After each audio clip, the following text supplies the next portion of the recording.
Assalamualaikum warahmatullahi wabarakatuh. Alhamdulillah, berjumpa lagi kita di dalam kelas perniagaan tingkatan 4.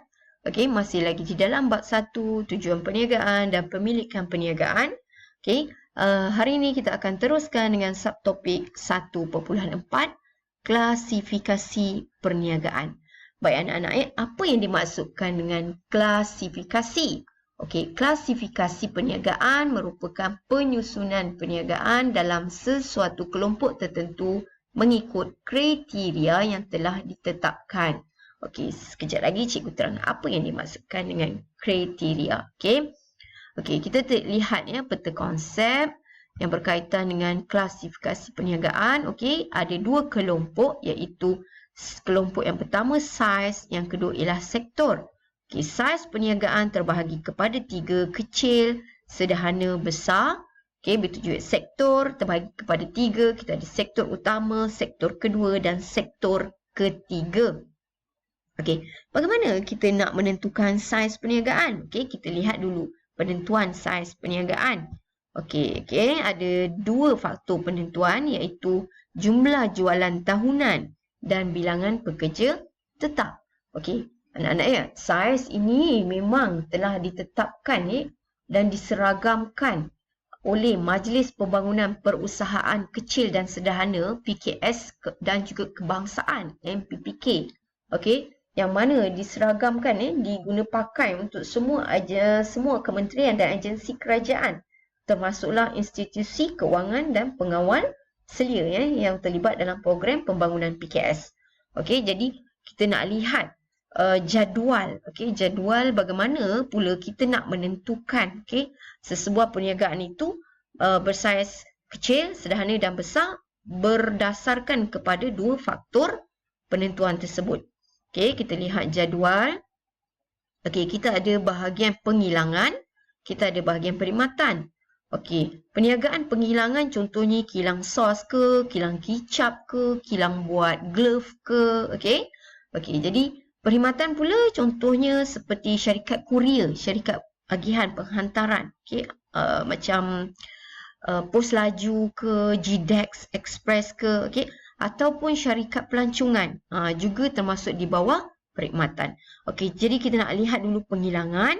Okey, kita lihat faktor yang kita akan bezakan ialah jumlah jualan tahunan dan bilangan pekerja tetap. Begitu juga dengan perkhidmatan.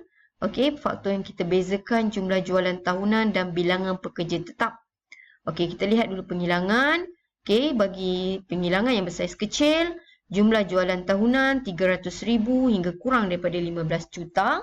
Okey, bagi bilangan pekerja tetap 15 hingga kurang daripada 75 orang.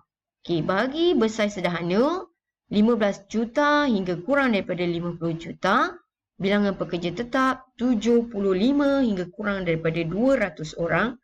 Bagi perniagaan bersaiz besar 50 juta dan ke atas. Bilangan pekerja 200 dan ke atas. Okey, ini bagi penghilangan. Bagi perkhidmatan yang bersaiz kecil, jumlah jualan tahunan 300,000 hingga kurang daripada 3 juta. Bilangan pekerja 5 hingga 30 orang. Sederhana 3 juta hingga kurang daripada 20 juta. Okey, manakala bilangan pekerja 30 hingga kurang daripada 75 orang. Okey, bagi perniagaan bersaiz besar di bawah perkhidmatan, jumlah jualan tahunan 20 juta dan ke atas. Okey, bilangan pekerja 75 dan ke atas. Okey, seterusnya kita nak lihat jadual ni memang anak-anak kena hafal ya. Tak boleh tak hafal. Kalau tak nanti tak tahu nak tentukan saiz perniagaan. Sebelum tu kita kena lihat dulu perniagaan tu penghilangan atau perkhidmatan. Kemudian baru kita lihat jumlah jualan tahunan perniagaan dan bilangan pekerja tetap perniagaan tersebut. Baru kita boleh tentukan sama ada bersaiz kecil, sederhana ataupun besar. Okey, seterusnya kita nak lihat kelebihan, kekurangan dan cabaran bagi perniagaan bersaiz kecil, sederhana dan besar. Okey, kita lihat dulu bagi perniagaan bersaiz kecil, kelebihannya cost overhead yang rendah. Cost overhead ni maksudnya Perniagaan tu tidak memerlukan kos operasi dan kos pengurusan yang tinggi lah sebab saiz dia kecil. Okey. Okey, mudah dan cepat menyelesaikan masalah pelanggan sebab tak banyak dia punya prosedur, fleksibel dari aspek strategi perniagaan, okey, mudah nak ubah, okey, visi misi dan sebagainya. Okey, kos upah murah, okey. Okey, kekurangan kos pengeluaran yang tinggi.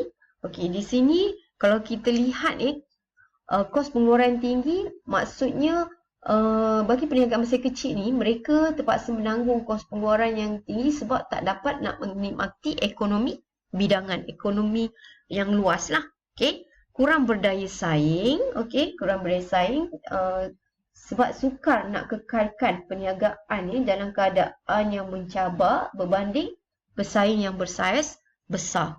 Okey, kemudian sukar mendapat pekerja mahir dan berpengalaman, faktor modal lah untuk membayar gaji pekerja. Okey, kekurangan sumber keuangan. Okey. Okey, cabarannya masalah aliran tunai pulangan lambat. Okey, bebanan kerja berat, masalah mendapatkan pelanggan baru dan mengekalkan pelanggan lama, kos overhead yang tinggi dan masalah dalam memotivasikan pekerja. Okey. Okey, kita lihat pula bagi perniagaan bersaiz sederhana, kelebihan mudah ditubuhkan, fleksibel, okey, semangat berpasukan yang tinggi, pelaporan keuangan syarikat dirahsiakan. Okey, itu kelebihan. Kekurangan, sukar menyediakan latihan kerana kekurangan sumber, sukar untuk pekerja yang ingin memajukan kerjaya, wujud jurang hubungan antara pekerja dengan majikan. Okey, cabaran yang mereka hadapi meningkatkan hasil kerana perbelanjaan yang tinggi, pengambilan pekerja mahir, okey, tak mampulah nak mendapatkan pekerja mahir, undang-undang dan peraturan kerajaan yang wajib dipatuhi. Okey, seterusnya kita nak lihat bagi perniagaan bersaiz besar. Okey, kelebihan, kekurangan dan cabaran. Okey, kelebihan menikmati ekonomi bidangan, okey, ekonomi yang lebih luas lah. Okay, berbanding dengan sederhana dan kecil tadi, dapat menguasai pasaran dan wujud pengkhususan. Okay. Okey, kekurangan komunikasi kurang berkesan, wujud salah faham antara jabatan, okey, sebab terlalu ramai pekerja, okey. Okey, birokrasi, sesuatu perkara menjadi sukar kerana banyak peraturan dan polisi yang perlu dipatuhi. Risiko kerugian lebih besar kerana adanya pengaruh ekonomi dan politik. Okey. Okey, seterusnya kita lihat kepada cabaran. Okey, cabaran ketidakpastian, okey, dan pasaran, ketidakpastian pasaran, pengambilan pekerja, okey, persaingan sengit dalam mengambil pekerja. Okey, seterusnya meningkatkan keuntungan tahunan, perundangan peraturan kerajaan, perniagaan perlu peka terhadap setiap perubahan undang-undang. Okey, sebab perundangan ni adalah salah satu daripada faktor luaran yang di luar kawalan sesebuah perniagaan. Okey, jadi peniaga perlu peka lah dengan perubahan-perubahan yang berlaku terhadap peraturan dan undang-undang. Okey, seterusnya kita berteruskan dengan sektor perniagaan pula ya. Okey, ini adalah sektor perniagaan. Kalau anak-anak ingat semula tadi kita ada 3. Okey, kita ada sektor utama ataupun kita panggil primer. Sektor kedua kita panggil sekunder dan sektor ketiga kita panggil tertier. Okey, sektor utama merupakan pengeluaran secara langsung daripada alam semula jadi tanpa mengubah suai bentuk barang. Okey, maksudnya kita dapat daripada sumber alam lah, okey, yang ada di sekeliling kita. Okey, di mana meliputi aktiviti pengekstrakan, okey, sumber semula jadi dengan mengeluarkan bahan mentah atau hasil alam semula jadi dari bumi ataupun laut. Okey, contohnya getah. Okey, merupakan bahan mentah yang ditori oleh penori getah daripada pokok getah. Selain daripada itu, kita ada bidang-bidang yang lain. Okey. Contohnya kita ada perikanan. Okey, perikanan laut dalam, pinggir pantai, ikan hiasan dan aquaculture. Ini adalah sumber utama, sumber primer. Okey, kemudian kita ada pertanian, penanaman sayur-sayuran, buah-buahan, okey, makanan, tanaman jualan dan sebagainya. Okey, kemudian kita ada pembalakan, okey, pertanian kayu balak seperti kayu nyatu, kayu merbau, kemudian aktiviti perlombongan, kita ada petroleum, gas asli, emas, kuprum, biji timah, mineral dan bukan logam. Ini merupakan antara sektor utama ataupun sektor primer. Okey, bagaimana kita nak menentukan sektor, kita kena lihatlah apakah bidang tersebut. Okey, seterusnya kita lihat sektor yang kedua, okey, iaitu sektor sekunder. Okey, sektor sekunder ni melibatkan proses bahan mentah untuk menghasilkan barang siap atau barang separuh siap. Okey, yang mana akan berlaku nilai tambah, okey, kepada sektor tersebut berbanding dengan sektor utama tadi. Okey. Okey. Jadi kita tengok contohnya getah tadi merupakan bahan mentah, itu adalah sektor utama yang diproses menjadi tayar. Okey. Jadi tayar ni dah jadi sektor kedua. Okey, dia dah jadikan barang separuh siap. Okey, jadi tayar. Okey, contoh lain ialah jurutera, pengurus kilang, buruh binaan. Itu juga adalah sektor kedua. Okey. Jadi kita ada sektor kedua ni, kita ada kejuruteraan, pembuatan dan penghilangan, pembekalan tenaga dan pembinaan. Okey.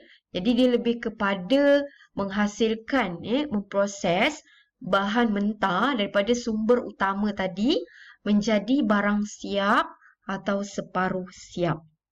Okey, kita tengok. Okey, pembuatan dan penghilangan. Okey, melibatkan proses transformasi, perubahan input kepada output. Okey, input ni adalah bahan mentah, output ni adalah apakah hasil ni yang telah dibuatlah. Okey, contohnya kilang baju menghasilkan baju. Okey, inputnya ialah kain dan benang, outputnya ialah baju. Okey, pembekalan tenaga seperti elektrik, air, petroleum. Okey, pembinaan seperti buat rumah ke, buat jambatan ke, jalan raya ke, itu di bawah pembinaan. Kejuruteraan, contohnya menyediakan jentera, mesin, peralatan. Contohnya macam kilang kan. Kilang, kereta, memang mereka akan memerlukan mesin khas lah untuk mengeluarkan kereta. Okey, jadi seterusnya kita lihat pula sektor yang terakhir, sektor ketiga. Okey, sektor ketiga ialah sektor tertia, perkhidmatan, yang mana sektor ini menyediakan perkhidmatan tertentu daripada pengeluar terus kepada pengguna. Pengguna akhir. Pengguna akhir tu kita lah. Okey, meliputi bidang pelancongan, pendidikan, perbankan, kesihatan, insurans, pengangkutan, perdagangan serta perkhidmatan awam dan swasta. Okey, sektor ketiga memberi sokongan kepada sektor utama dan kedua. Okey, jadi sektor ketiga ni anak-anak merupakan penyumbang terbesar kepada KDNK negara, keluaran dalam negara kasar. Jadi sektor ketiga ni kita ada pecahannya, kita ada perkhidmatan awam, kita ada perkhidmatan swasta dan kita ada perkhidmatan sukarela dan kebajikan. Okey, contoh di sini ialah ejen insurans, doktor, penyanyi, guru, pensyarah. Itu semua adalah sektor ketiga atau sektor tertia.